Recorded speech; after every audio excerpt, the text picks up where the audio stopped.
Welcome to the #1 spot health and wellness practitioners go to double their current income and turn their 10-hour work day into a 10-hour work week.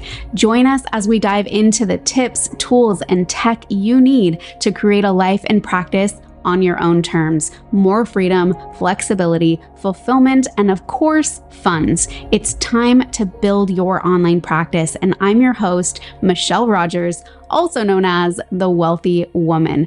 Be sure to subscribe for your weekly dose of education, inspiration, and action. Let's get started. So we're going to be talking about a continuous glucose monitor today, which I'm very, very excited about. The company is Veri, and this is Hana.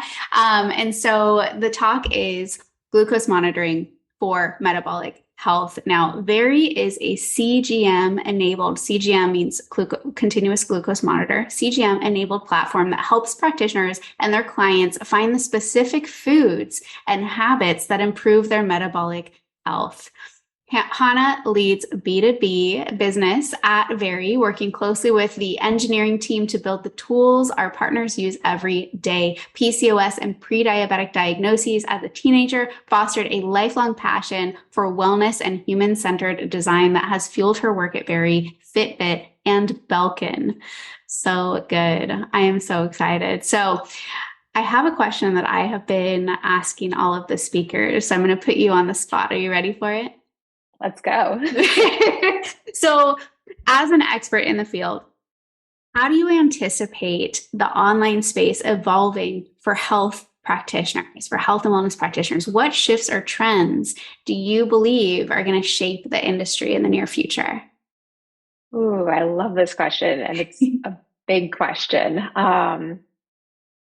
I think we're already seeing it starting to take shape. I think even over the past, 5 years or so, and especially during COVID, just the rise of access, I think, digitally, where we can have these virtual sessions with each other and learn things and be able to monitor things without physically being next to each other, which, there's always a trade-off. I think we're still working through how to actually do this holistically. So I think it's the Wild West and we're all still learning. But it really excites me that we're able to create access in different ways, whether it's how quickly can you see a practitioner, what types of practitioners are available to you. Maybe they're not in the same city as you. So typically you wouldn't be able to see that practitioner, but now via virtual health, you're able to, and also price. So there's different ways that I think this creates access for people. And I feel like I've been the beneficiary of that in many ways. So much of my healthcare and wellness is now done virtually, which just kind of amazes me. But I'm really grateful for it. So I think there's still a long ways to go. But I love that we get to help define that and co-create that and create, the world that we want to see in the future. Yes, I love that you said co-create because it's so true. It's like I keep telling practitioners, I'm like, we're the early adopters, like we're the pioneers. Like it is still totally the Wild West, and we get to really like shape where we're going in the direction and like how this is all unfolding. And it's a really, really exciting time to be in the online space, and like companies like Veri coming out and being like, wait, what? You can help me like optimize my client and patient care like virtually? Like, wait, what? So just so excited to have you here. I think you have a presentation, but do you want to just like talk about Veri, talk about like how continuous glucose monitor can help with client outcomes and like how practitioners can really start to implement something like this into their practice to really give them some ideas and get those wheels turning? Absolutely. And I only brought slides today because I think so much of what we're talking about, I'm a very visual person. So I always just bring visuals with me. I think it helps. So I'll be speaking to them. Happy to send out these slides afterwards. And we also have created a special page just for attendees today that's going to have kind of details of everything we went over. So don't feel like you have to like write notes down for everything. I know we're going to go through probably a lot. Yes, Veri is the name of the company. Thank you, Michelle, for putting that in the chat. And before we like jump in, I would love to know who in our audience has actually worn a CGM before. It doesn't have to be through Veri, but I know that we have our little like raised hand. I don't know if there's like other ways that we can have people say if they've done that. I would just love to get a sense of how many folks in our Yeah, you audience guys have can just worn say one like before. me or yes. Yeah, my niece has, and it says Okay. I definitely have.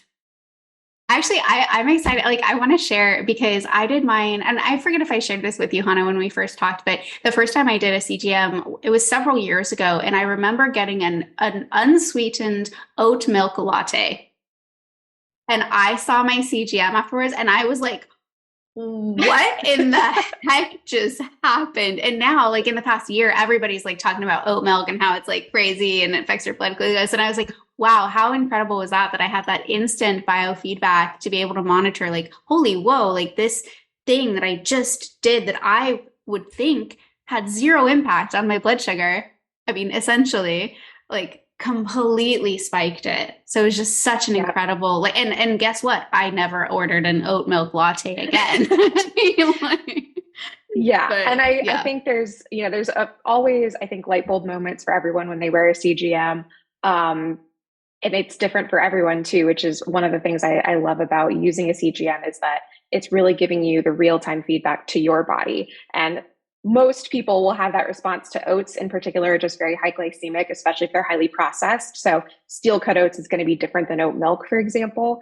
Same thing with white rice. I think that's one that just shocks a lot of people. They're like, oh, I was having my lean chicken with some rice for dinner. And what happened?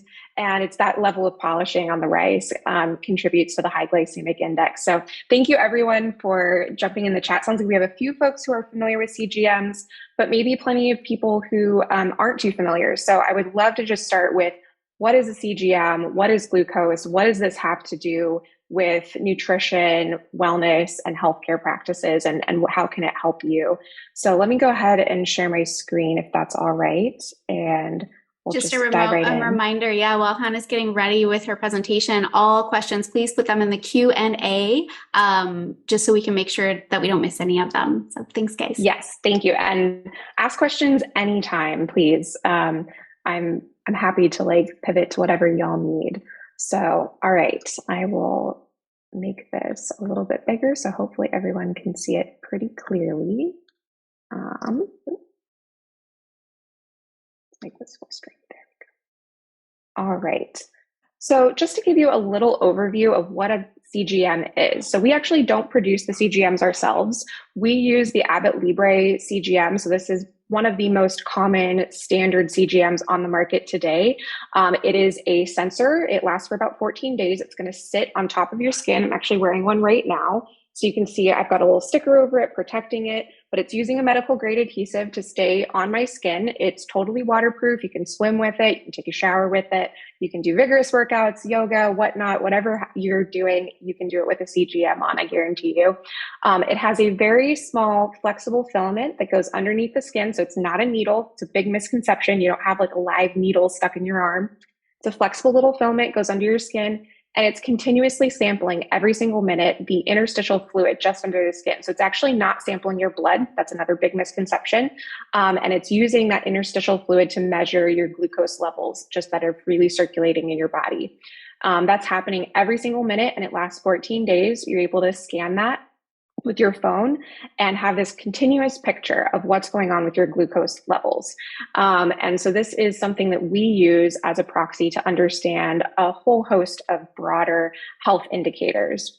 So again, this is kind of the key to our product, but what we're really building is the software here. So briefly, I'll give you an update on what the glucose monitoring is, and then we'll dive into what we do with that data and how we help that make sense for you and for potentially your patients or clients. So when we address glucose and metabolic health, we really think about it in 4 pillars.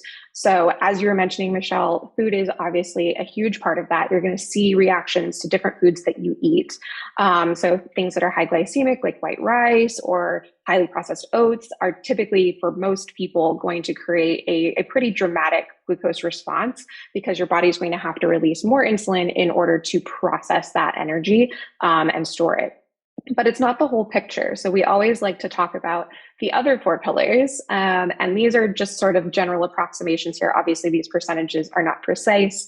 For different people, exercise may be a larger lever, sleep may be a larger lever. But generally, we kind of think about our approach to metabolic health in this way. And so the quality of your sleep, the duration of your sleep actually has a very direct impact on your glucose response. So you might be eating that same breakfast every single day and have a different response one day. And that could be because maybe you went to bed later last night, or, something happened in the middle of the night, you got woken up, your sleep was disturbed. So the quality was poorer. And that can actually really reduce your, what we call insulin. It increases insulin resistance, which is how your body actually processes that glucose. And so you might see a different response to the same exact foods. Same things with stress. A lot of people are very surprised to see that they will get a glucose spike in the middle of the day and they haven't eaten a thing. They're like, what is going on? Why am I having this spike? Well, it's actually your body. It's part of like the adrenaline and cortisol response. Let's say you're in a stressful meeting or something happened out in the world. Your body is reacting to that, and it's actually needing to burn glucose as energy as part of that adrenal response. And so you're going to see a glucose spike, even though you didn't eat anything, didn't put anything in your body. You might have just been sitting in your chair. You might not even have been walking, and you can see a glucose response. So it's harder to track stress, but we always like to call out that stress can be kind of the invisible factor in how your body is responding to what you're eating. And then, of course, as we all, I think, know well, exercise and activity, how you're moving in the world, is going to also change your glucose response. So we would try to look at this holistic picture of how can we improve our insulin resistance if that's present. So someone that has prediabetes, let's say, is going to have a lot of insulin resistance, and how can we reduce that and start reversing that? A big piece of that is going to be food. So it might be the timing of the meal. It might be the type of food that's in the meal. It might even be the order that you eat within the meal. Do you have fiber first or do you have fiber after? How much protein is contained in that meal? All of this is going to have an impact on it, but we don't want to lose track of the other pillars as well. So, what we're seeing in that graph in the upper right-hand corner there is a kind of exaggerated example, stylized example here of, the difference of the timing of the eating or the different types of food within a meal, and how you can actually run experiments and see, what is the biggest factor for you or for a particular client? Is it the type of food? Is it the quantity of the food? Is it the timing of the food? Or is it these other things? Is it perhaps sleep? Is it perhaps activity?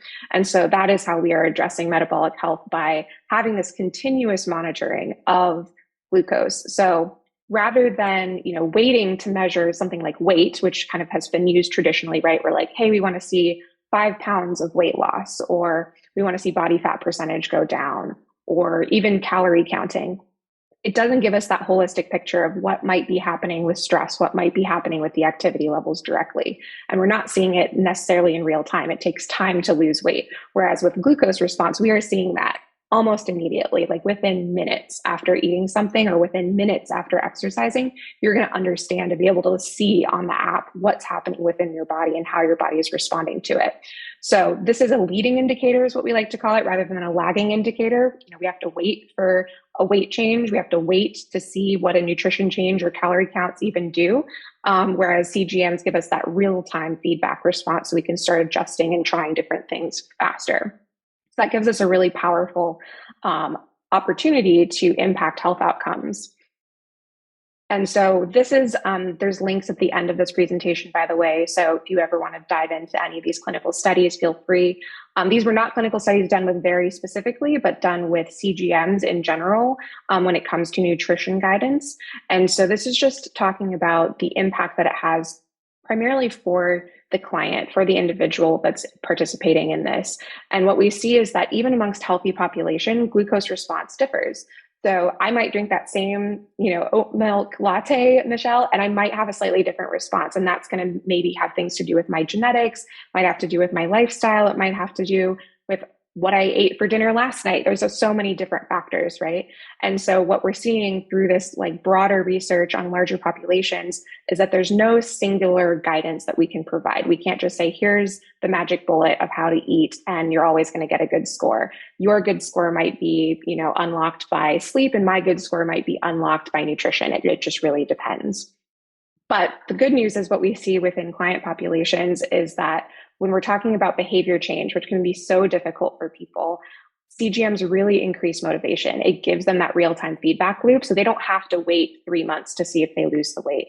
They can actually see, oh, wow, my meal score is better. My glucose response is better.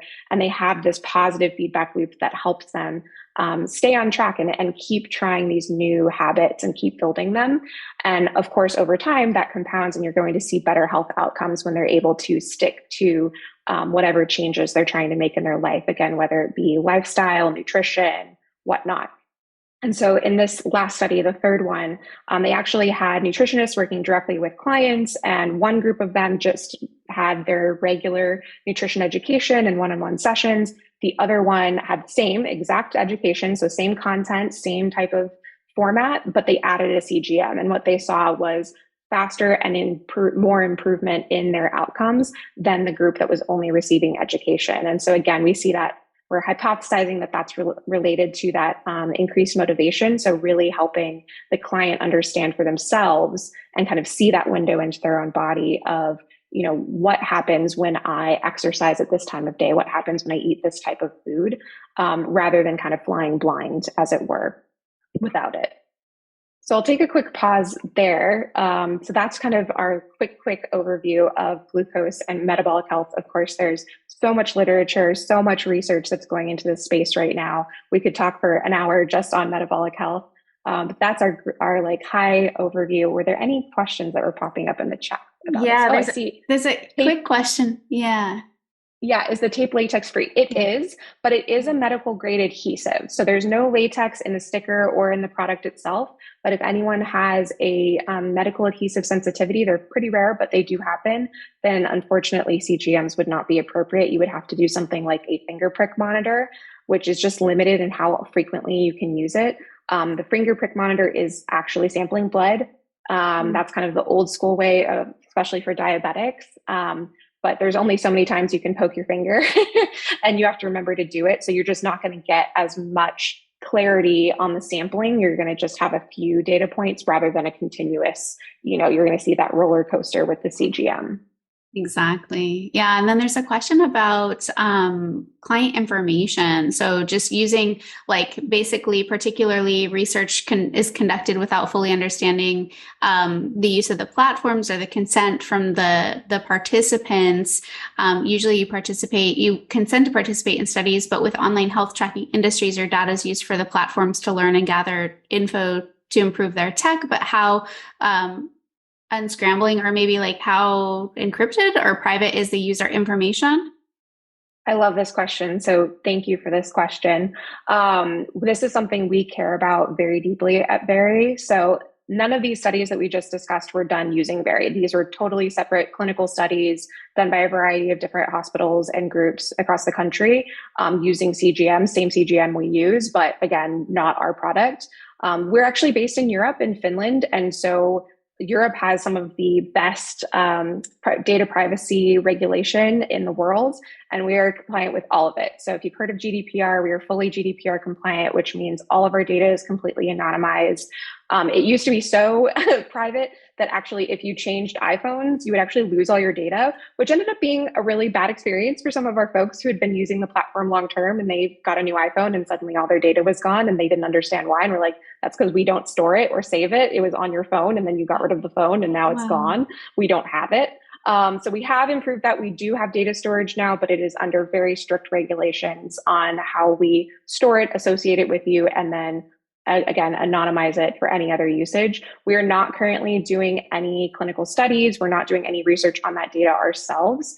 If we ever were to do that, it would be an explicit opt-in that users would be invited to. They would have full explicit information on what the study is, what they would be participating in. And again, all of those studies are typically anonymized as well. So I super appreciate that question. But we do a lot on our engineering side to ensure that this is something that is very private. And again, when we are then working in a clinical setting, so we'll share a little bit later our coaching dashboard that practitioners can use. That is all done, within the GDPR regulations. It requires a data sharing request to be sent to your client, and they have to explicitly grant you access to specific types of their data. They can revoke that at any time. So even if you have paid for their, sensors and sent them the sensors, they're not required to share their data with you. That is a separate process, and they do have to explicitly legally share that data with you. Wow, that's awesome. I didn't realize that. That's great. That's great. Yeah. How do you dispose of the CGMs? Do they become biohazard? Yes. So there's two different methods right now for disposing of CGMs. They are biohazard. So there's a lot of drop-off points within the US that you can typically just like put them in a little plastic baggie, drop them off anywhere that you have a biohazard drop-off.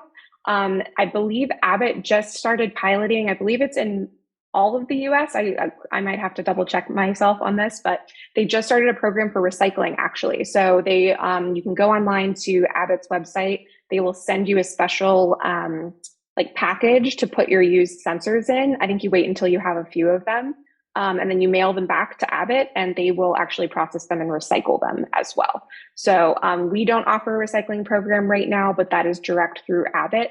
I'm not sure if it's in Canada right now. Abbott is worldwide, but I'm not sure where their recycling program is currently live. So I would go on Abbott's website and double check that, but that is an option. Awesome. Super helpful. So good. All right, let's dive deeper. Yeah, so let's talk a little bit about what Veri does. So that's the CGM, that's kind of glucose monitoring. So what's our approach? So the problem that we see, and probably that most of you are aware of, is that across the globe, we are seeing an increase in prediabetes, metabolic dysfunction, and obesity across the globe. And we've also seen plenty of studies that show that, highly restrictive dieting that are very popular, particularly in the United States, often do not produce long-term results. We see a lot of, rebound weight gain after restrictive eating, and it's not really answering the underlying question. And so our approach is to take as holistic a view as possible of your body and your health and give you that real-time feedback loop. So we're using the Abbott Libre CGM that you're seeing on top there. It's that little CGM sensor. We're also compatible with most activity and fitness trackers on the market. So things like Fitbit, Oura Rings, I'm wearing an Oura Ring right now, Apple Watch, etc. Pretty much anything that's on the market right now, there's the opportunity to pair that again with your account so that you can see all of that in one place. So we're trying to see all four of those pillars of health: your sleep, your activity, your food, and then your stress. Stress is still probably the hardest one to get our finger on. But we can get a pretty good picture of at least those three pillars of food, sleep, and exercise through this kind of pairing of data across the board. And then what we have in our app is the ability to aggregate that and make that meaningful, make it make sense to you, so that you can start experimenting and finding those behavior changes or adjustments that are going to really unlock those long-term health improvements that are going to be maintainable over time. And again, letting those be personalized to the individual and not assuming, anything about them beforehand. So really what we're looking at is, like I said, on this left-hand side here, the inputs. So all those different four pillars, we're trying to pick up on them as clearly and consistently as possible. So ideally through the use of something with a heart rate tracker on it, as well as the CGM that you're wearing. And then we're giving you some outputs. So we're helping you contextualize all that information with our scoring system. And I'll show you what that looks like in just a moment. But we have a meal score, a daily score, and a weekly report. All of those things are helping make sense of this huge feed of data, because otherwise it's just a million data points. And it's like, what are we doing here? So this has been developed alongside a lot of medical experts at various universities across the country that have been weighing in on how we develop these algorithms and how this is delivered to both you and your clients in the app. So essentially, this is what you're going to see, your client would see in the app, and I'll show you in just a moment what it'll look like on a dashboard. But you're seeing that real-time, roller coaster, so to speak, of the glucose levels coming in. You're able to see, when they're logging a meal, when there's an activity like exercise, when their sleep was, and then we're assigning it a score. Our meal score is 1 to 10. And so it's taking that 2-hour postprandial window of how the body reacted to that eating event. So let's say you ate lunch at 12:13. It's going to look at that 2 hours after 12:13 and understand how your body responded, and then give you a score from 1 to 10. So rather than you having to interpret precisely what does this, bumpy line mean, it's helping you understand what that is. And so we're looking at a variety of metrics within that data. We're looking at how quickly the glucose is going to spike, how long it stays elevated, and then how quickly it returns to your kind of baseline rate. And so that is all being contextualized for you in the score. You don't have to be an expert in precise metabolic measures to understand this. Same thing with the daily score. The daily score is 0 to 100, and it's cumulative, and it looks at all of those 4 pillars of health. So it is pulling in your sleep quality and your sleep duration. It's pulling in your activity level, your steps, your heart rate. All of that is coming together with your meal scores, with your glucose scores to understand generally how is today going. And it's not perfect. We're not aiming for 100. We're not aiming for a flat line. We like to joke that if it was a flat line, you would be dead. So there are going to be, spikes. There are going to be lows. There's going to be movement within this, but it's really nice longitudinally. So let's say you're working with a client for, 2 to 3 months. Ideally, maybe when they start, they're getting, 67, 68 in their daily score. And as time goes on, you're seeing that kind of inch up and they're getting into the 80s or into the 90s. And so you're able to see this general improvement over time, again, without having to measure their weight, without having them to, do microcalorie counting or anything like that. You're going to see this kind of gradual change over time. Or if it's going down, then you're like, okay, we can investigate that. Why might these daily scores be trending down versus trending up or stabilizing?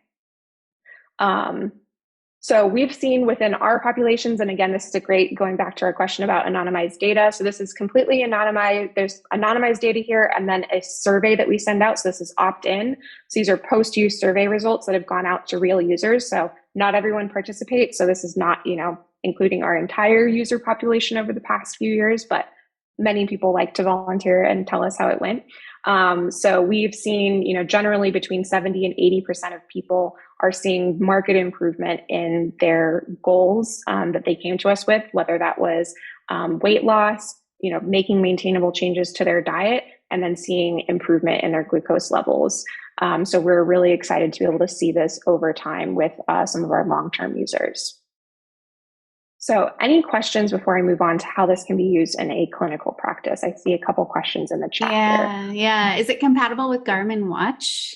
It is, yes. So essentially anything that can pair with the Apple Health Kit app on your iPhone or the Google Fit app on your Android phone, you can basically give us permissions to read that data. So if you have an iPhone and you're syncing a tracking device like a Garmin to it, you would basically just have to, again, explicitly grant permission for us to be able to see that data. And then we would use that to contextualize your glucose values.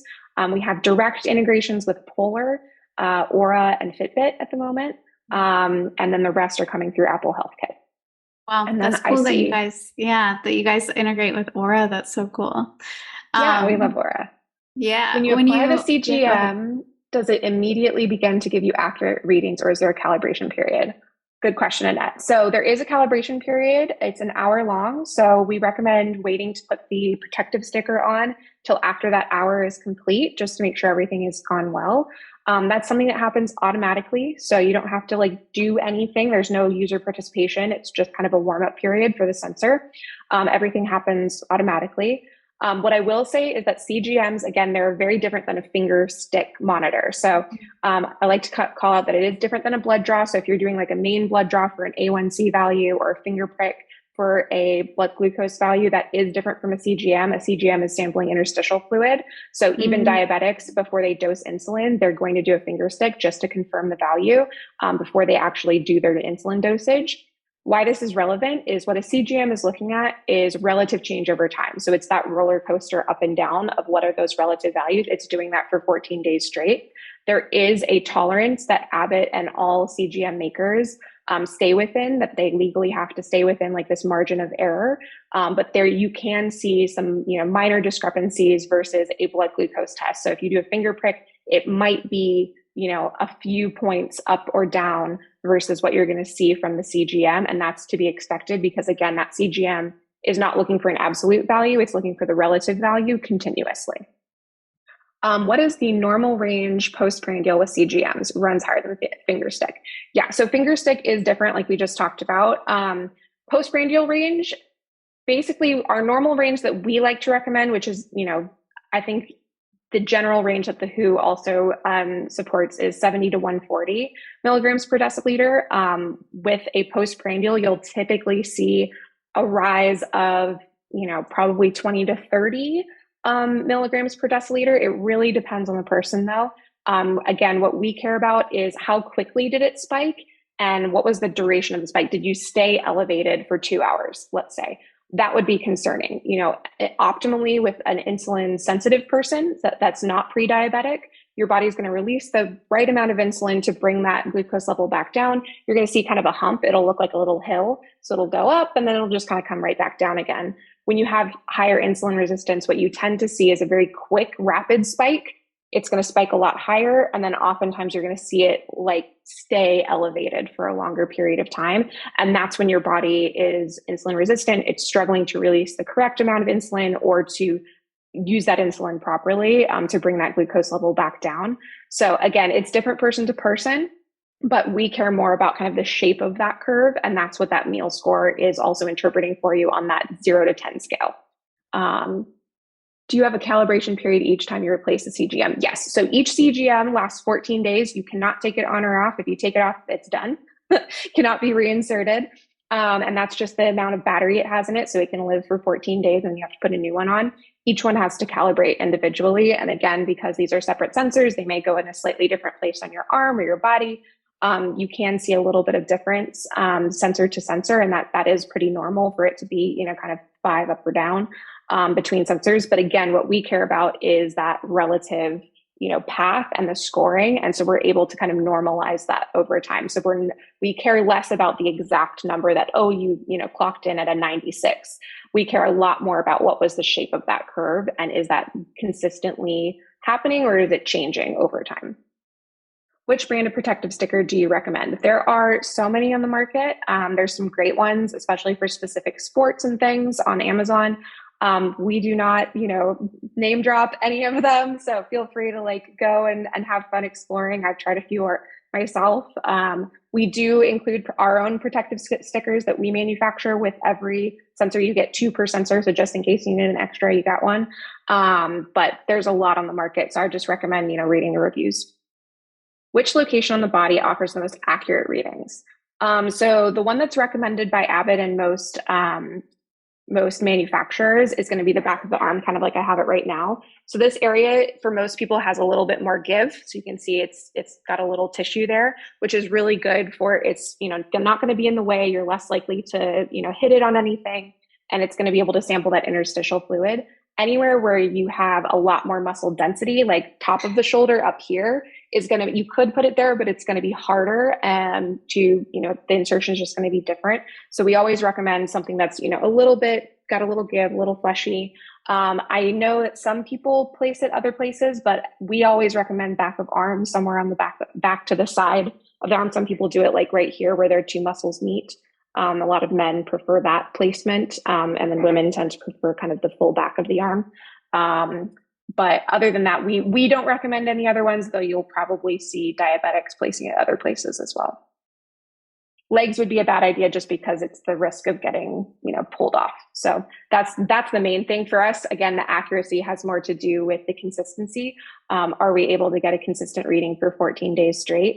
So we really want the place where it's going to be least disturbed. You're not going to lie on it weird, So if you're like a back sleeper, maybe put it on the side of your arm. If you're a side sleeper, put it on the back of your arm, that sort of thing. Oh, good. Cool. Great questions, guys. Yeah. How are we doing on time, Michelle? We're doing great on time. Yeah, we've got about 25 minutes if we want it, if we need it. So, I mean, wonderful. I know everybody's probably like, wait, so how do I use this in practice? What are some cool creative ways to actually do this? Yeah, so let's jump to that. I'm happy to talk about that. That's the part that I love because I work with our coaches every day. And coaches is a broad term. It includes our practitioners. Some of them are doctors, some of them are nurse practitioners. So just a very broad term here. But essentially what we've created, we're a software company. So we're creating a suite of tools that help you integrate all of this data into your daily practice with your clients and trying to make it as simple and easy for you to do that. So, I'm about to show you our dashboard, but it allows you to see all those glucose values in real time, any meals that your client is logging, the nutrition value of that meal, if you're having them do detailed meal tracking. I'll show you what that looks like, as well as all the scores we were speaking about and the additional data if they're wearing another tracker. So let me change my tab here. So this is what our dashboard looks like. It is compatible with any client that's using Veri. So you can see their real-time data coming in here. You can zoom in. I can see, the amount of sleep here. I can see the meals that happened and when they happened, and like zoom in on this. This person is not tracking their steps or their activity. They're manually entering their exercise here. So you can see in the evening time, they went for a walk. Whereas if I did have steps, I would actually see them as a bar graph. So I could actually see when that person is walking. We do know that a postprandial walk has a big impact for a lot of folks on their glucose response. So eating a meal and then walking directly afterwards, you'll typically get a different meal score, different glucose response than you would if you just ate that meal and then sat down. So this allows you to see when they're doing that. Again, zoom in, identify kind of like those points on the graph of what was happening. And again, you can see here the different types of roller coaster profiles, right? So all of this is within our target zone of 70 to 140, but you can see the breakfast here had that little spike, but then just came right back down again. The walk probably helped with that. Lunch, this went up and kind of stayed elevated for a little while. Didn't get crazy high, but it did stay elevated. It took a little longer for it to come down. That's also very normal. Insulin resistance increases throughout the day. So you're going to be most insulin sensitive in the morning, typically, least insulin sensitive in the evening. So that's why a lot of times a large dinner or dessert after dinner is going to be, the most difficult for your body to process versus if you ate that earlier in the day. And then you can see here at the dinner time, it increased even more and stayed elevated even longer. It didn't really come back down to our average amount. So if we scroll down to the meals, we'll see that reflected here in those meal scores. So we've got an 8, a 7, and a 6. So you can see those scores kind of decreasing over the course of the day. And really what that's interpreting is those roller coaster profiles here of what that response looked like so that you don't have to do that manually yourself. We also pull out a lot of different data for you to see here, and we do label it. So we're going to look at the glucose variability. This really helps us see, how all over the map is this person. So this is, we are getting a very high kind of warning sign here, but this is really something we should look at. How much of the day did they spend in that target range of 70 to 140? This person did a pretty good job, but we can see in the evening time, something really happened, and I'm wondering if there was a dinner here that didn't get logged because I'm seeing breakfast, lunch, and the workout, but seems like maybe they ate something here. So this would be something where when I have a meeting with this client, I would ask them, I would say, hey, what was going on this day? Did you eat a late dinner? Was it a large dinner? I don't see anything here, but clearly there was a response that happened. And then we also see their intermittent fasting time, which helps us understand how the body is processing overnight. And so we've got a few things that they are doing really well. We can see their sleep overall is doing great. Their intermittent fasting is doing great. But they are having, some issues with this glucose variability, and their average glucose is on the high side. So, they're going kind of from a fairly low 77, like basically 80 seems to be their baseline, but then they're frequently going outside of their range after meals. So we could start opening these meals and seeing what's in them. So we can look at this breakfast and see, based on the portions and the ingredients that they logged, what the nutritional information of that was. We can dig in and discuss that with them. We can also see over time if they're eating that consistently, are they getting different scores? What might have had a positive or negative influence on a score for a recurring meal? So let's say they eat the same breakfast every day. We can try different things to see what will increase that score and improve it over time. And then finally, what we can do is start looking longitudinally at this person. So we can look at a 7-day view or even a 30-day view. We call this the ambulatory glucose graph, very commonly used for diabetics, but we're starting to use it for other purposes here. And what this allows us to do is see 7 days of data mapped on top of each other. So we can start seeing that this person has difficulty, and this person is me, has difficulty with dinner time. So you can see I typically have a pretty even response to my breakfast and lunch, some departures here on some of the days, but generally this is a pretty, even keeled response. But dinner times are going right to the top of the range, and there's having a lot of variability within that. So if I was my client, I would be like, let's talk about dinner time. What's going on with dinner? Are we eating too late in the evening? Is the timing of exercise just not working for you? is there something we can do to, ideally bring this down just a little bit and see if that improves? And that's also reflected when we look at the details. So we see that the glucose variability over here is a bit high and my meal score is low. So most likely for me, this is nutrition related because my exercise and sleep seems to be doing quite well. And so this may be more of a nutrition oriented thing. Whereas for other folks, you might be seeing sleep being highlighted as something that's a problem area, or exercise might be low. So there's all those different levers that you can use to tune. And then when we're looking at a week, we can look at what was the best meals, what were the worst meals. We can dive into them and start seeing what the details were.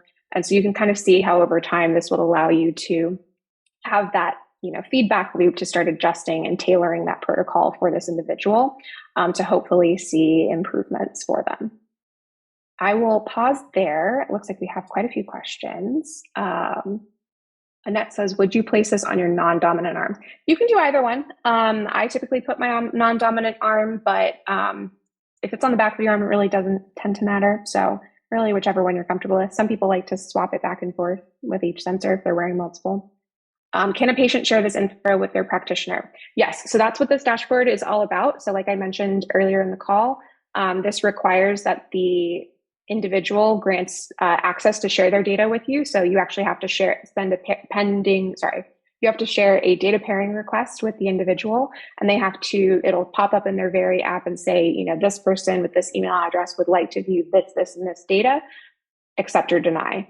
If they accept it, then you'll be able to see it on the dashboard, but that client can revoke that access at any time.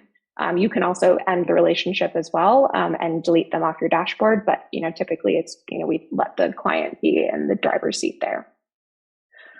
For people with type 1 diabetes, can they input insulin dose? So this product has not been tested on diabetes.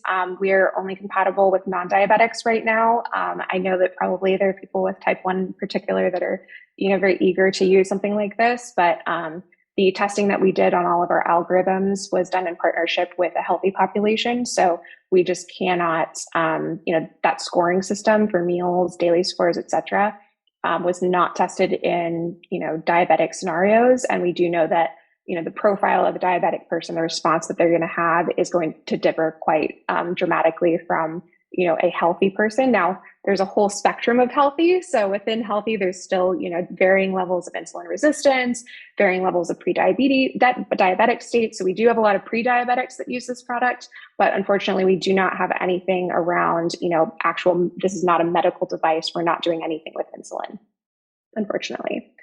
For the coaches you work with, what is the training and support like? Great question, Elise. So we do have weekly sessions for our coaches. So we do like a live Q&A every week.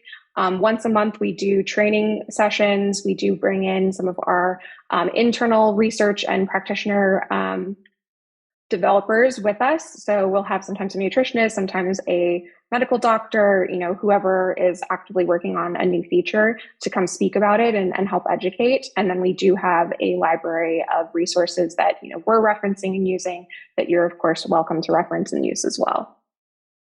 How do you suggest patients start with CGM in terms of modifying their diet and lifestyle habits?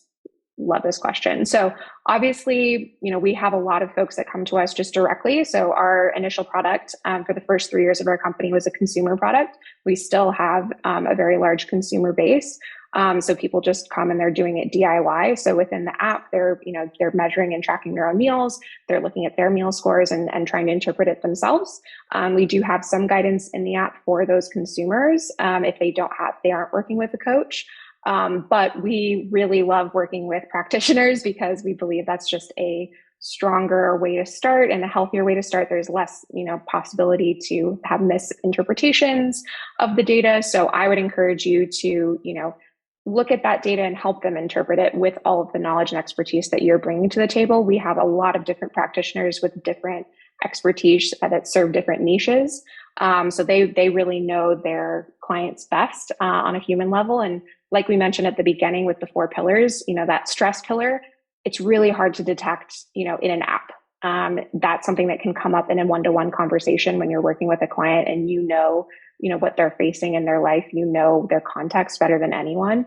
And you can know, is it time to really pay attention to nutrition, or is there other interventions or other behavior changes that would be more appropriate for this individual? So I know that's kind of a non-answer, but it's really individualized. I would recommend, just starting getting a baseline, using the first sensor to really see where are they at, what's happening naturally occurring in their body. And then, going from there and seeing what adjustments you want to experiment with. And then again, have that real-time feedback to see how that is impacting them. How do you find alcohol impacts blood sugar? Great question. Again, depends on the alcohol, especially mixed drinks.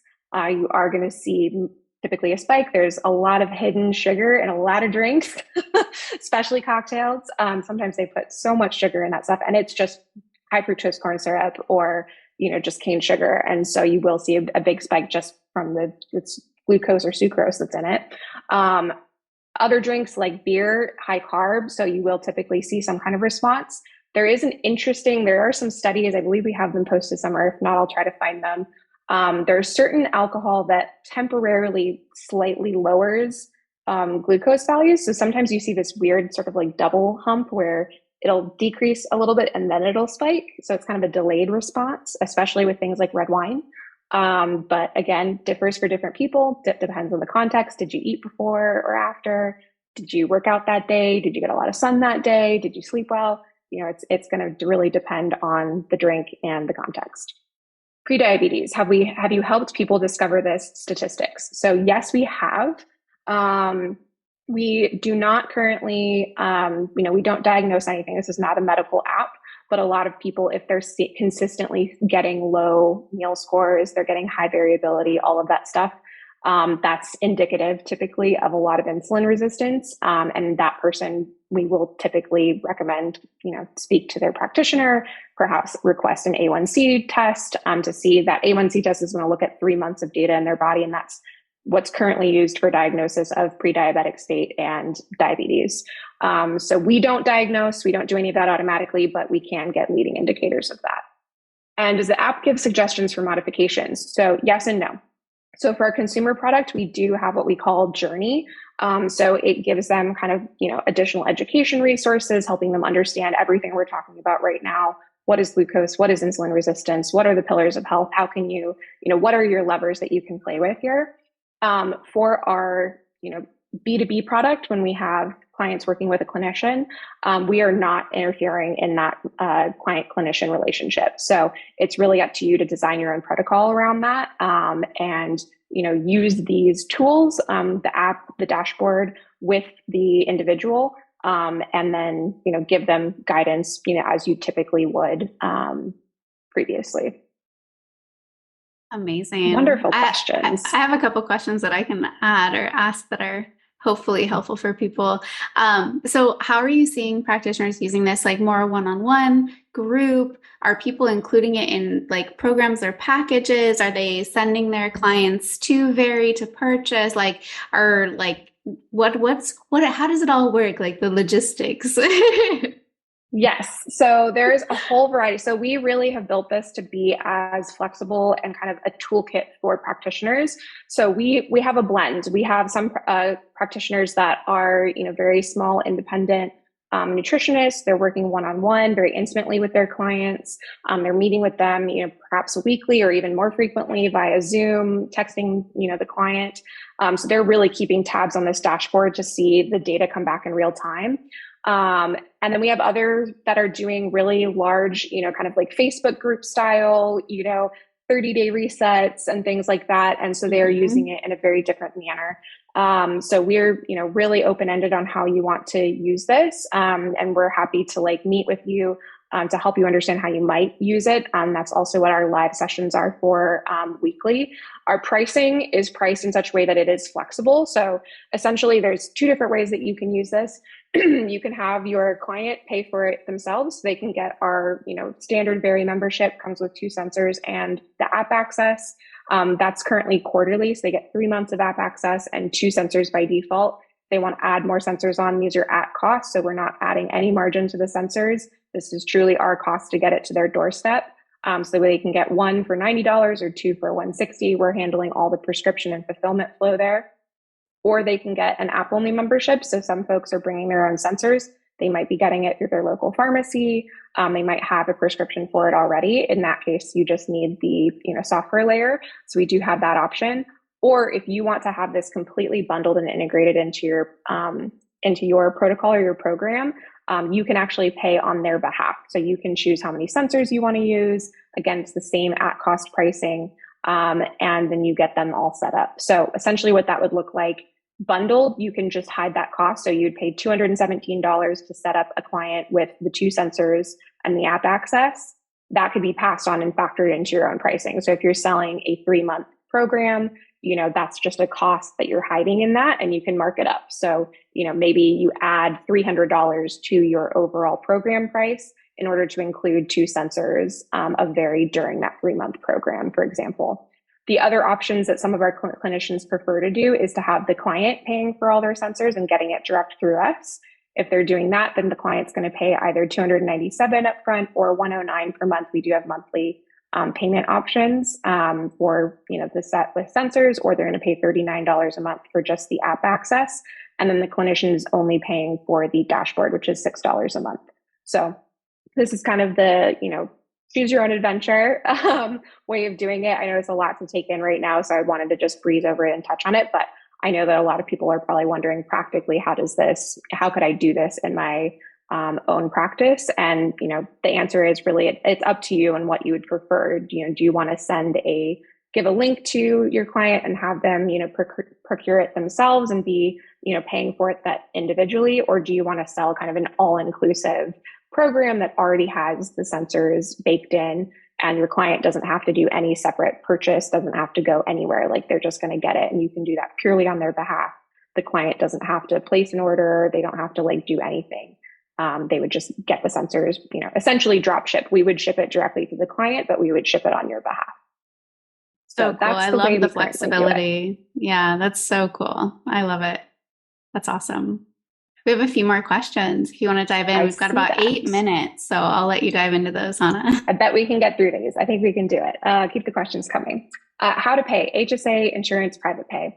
So currently we are looking into FSA, HSA compliance by default. Right now you can submit an invoice. We will make sure that if you are the billed party, you will get the full invoice, of course, for tax purposes. And then it can also be used for FSA, HSA. Same thing for the, consumer plan. If the client is paying for it themselves, they can also submit it to insurance for coverage. We've seen that for most folks, it is covered. So typically their insurance will see this as a qualified, purchase and reimburse. But it's not something we do automatically right now. So essentially it's private pay with, of course, the option to reimburse. But we're working on making that a smoother path. If a patient is starting with a month of CGM, do you suggest eating as usual the first 2 weeks and then making adaptations the second 2 weeks? Generally, yes. I think, as you start implementing this with your clients, that may vary slightly client to client. So there may be a scenario where something different is appropriate, especially, with someone that has maybe a history of disordered eating. Maybe you're getting to know them a little bit longer before introducing the CGM. If you're using the CGM with someone that does have a history of disordered eating, I typically recommend that you do not have them log as many details. So not logging the portion sizes or ingredients or any of the macro micronutrients. They're not seeing calories. All we need to know is just that they ate at a certain timestamp, and then you'll be able to probably contextualize that a bit for them without having sort of the caloric information or any of that hyperfixation. But generally, yes, we say at least a week, if not 2 weeks of, kind of typical use where you just kind of have a before and after. And then if you're using it more frequently, a lot of people like to do it as a benchmark style. So they might do, one sensor for 2 weeks, wait a few weeks, do another sensor, wait a few weeks, do another sensor. That way you're able to actually implement the behavior changes and kind of practice them. And then you do another check-in and it becomes more like a checkpoint. So you can use it continuously. You can use it intermittently. That's really, up to you. But we do recommend getting a baseline for most folks if it's appropriate. And what is the dashboard seat? Thank you for the question. So the dashboard seat is how you're paying for the dashboard software. So there's the app that we were showing earlier that your client is going to use to log their meals, to scan their sensor, to just have their entire profile there. In order for you to access their information, obviously we've got the data privacy stuff we talked about earlier, but your account, your access to the dashboard and usage of the dashboard is at $6 a month. So it's $6 per client per month. Amazing. We got through all the questions with 5 minutes to spare. If you guys have any additional questions, now is your time. Pop them in the Q&A. And Kara just dropped Hana's gift, which is $30 off 1/4 of Veri membership. So there is a coupon code there for you guys. Oh, cool. And we've got Hana's notes from the presentation as well. Thanks for supplying those. Appreciate that. Yeah. That was amazing. So cool. Like CGMs are such amazing tools, and I love the immediacy, like the immediate biofeedback of just like, oh, that's what's happening. I think like you were saying, it's just like that's so powerful when it comes to habit change, like real life, like habit change. It's so cool. Yeah, Carrie says so cool or very cool. Thank you, Hana. Amazing. Yeah, thank you so much for hosting, Michelle. Like this has been so exciting to be a part of. Like I said, I have the pleasure of, talking with different practitioners that are doing virtual things almost every day right now. And it's just really neat to see how everyone is figuring this out and creating really welcoming, powerful spaces online. It's not always the simplest thing to do. So like kudos to all of you out there, figuring this out and how to do it. And we're just one tool amongst many. So, and we're always looking to, we're right on the front lines with you in this like Wild West. So, this is something that's actively growing and changing. We're adding new features to our platform all the time. We're working really closely with our practitioners, to get their feedback and what could be better, what could be different. So, we are so grateful to all the practitioners that have been with us thus far. And, that will be with us in the future because it'll just keep continuing to improve and grow what we do. So if you have any questions, feel free to reach out. The slides that I shared have the contact info for myself and then also for our internal nutrition and research lead. So feel free to reach out to either of us, Hana at Veri.co, Emily at Veri.co. We've got more information for you on the website on our custom landing page for you. So it's just Veri.co/BYOP. Really easy to remember. That's got the discount link in there for you too if you want to try Veri for yourself. Always recommend that folks give it a go for themselves before introducing it to clients. You'll probably be surprised by what you find out too. I know I was the first time I used one. Sure, but yeah, it's been really wonderful. Thank you for all the detailed questions as well. Yeah, thank you so much for your time. Susan says, so happy to get this info. Some of my clinic clients were using it and I did not have the info. So good. She says it seems very valuable giving folks direct feedback. Exactly. Putting it into context makes all the difference. Thank you. Thank you. Have a beautiful rest of your evening. And I'm sure we'll be in touch. See you. Thanks, everyone. Have a wonderful afternoon. All right, that's a wrap for today. If you want the exact breakdown of how I help practitioners go from their first 5K to consistent 50K months with just 2 offers, 10 hours per week, and an audience of less than 500 people, be sure to click the link in the podcast description or head to wealthywoman.co/breakdown. To make sure you don't miss an episode, be sure to subscribe. And for daily online practice insights, follow me on Instagram at wealthywoman.co. Let's create your life of wealth full of abundance, purpose, health, wealth, and joy.